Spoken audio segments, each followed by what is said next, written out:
Hey, we have a hunting room in our house where you see pictures of places people might be out hunting for elk, deer,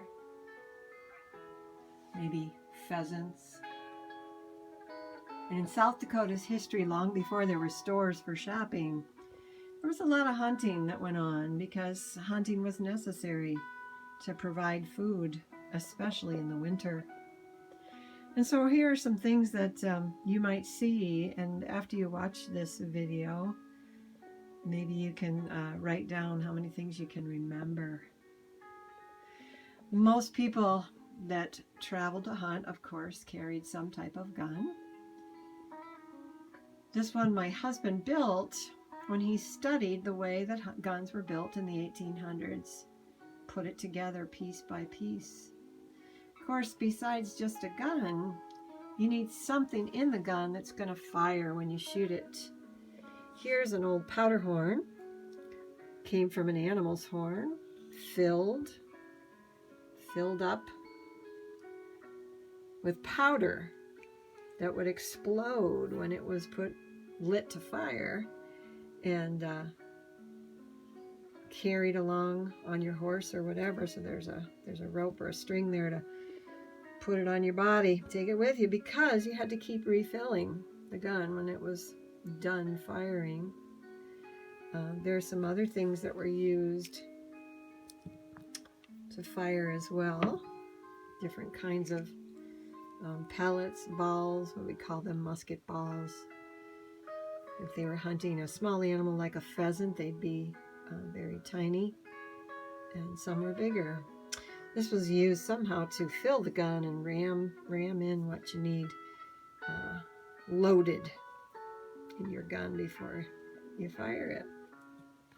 A lot of hunting was done on horseback. Here's a couple of spurs from a horse that the hunter would wear on their boots, and the bottom of that, of course, would poke the horse in the belly and tell him to speed up and run. So those are called spurs. Yeah.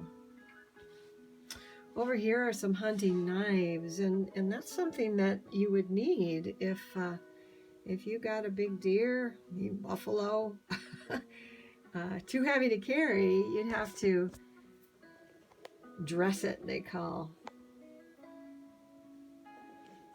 All right, so you need your hunting knives to take off the fur. I'm going to set this here for a second so we can take some of these out. Sharp knives. They have covers on them that are made from hide. They have to be tough so the blade doesn't cut through. And here are a couple of our different shaped hunting knives. So let's take a look here. We got, this one's kind of curved to go around the edge of something round. I don't know, like a leg or something. Oh, different shaped hunting knives. The handles, often made from bones of animals, carved. And here we have something that is made of stone. Sometimes people find these and call them arrowheads. Well, this is either a spearhead. It's much bigger than a little arrowhead. Not just on a bow and arrow, you'd have a tiny one, but this is a bigger one, maybe on a spear. And the edge of it is scraped until it's very sharp, and that can be used to scrape the hide or the hair off of an animal skin. So these are rabbit skins here, but you would use a bigger one, of course, to scrape the hide of a buffalo.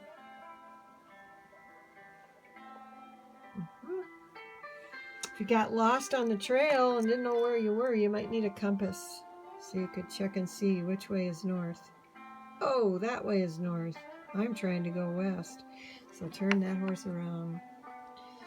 Sometimes hunting would take hours and hours, and pretty soon it was dark. You may be working late in the night in the dark. So we've got a couple lanterns and oil lamps to be working late at night.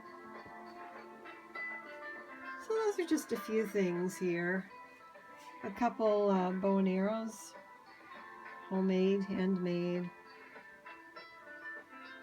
And the boomerang from Australia, we need to look up and see if that was a hunting tool as well. I'm not sure. So go ahead and turn off the video and see how many of those items you can remember that someone would use when they're hunting different times of the year on the trail. There's a couple of hats, cowboy hats. Summer one, the warmer winter hats. And what else would we need? There's a big lariat, a good piece of rope. Sometimes you gotta tie up and drag what you catch when you're hunting. There's a horse. And there's the old dog on the trail. He's ready to lay down by the campfire and take a rest. So let's light the fire on our hunting day. Thank you.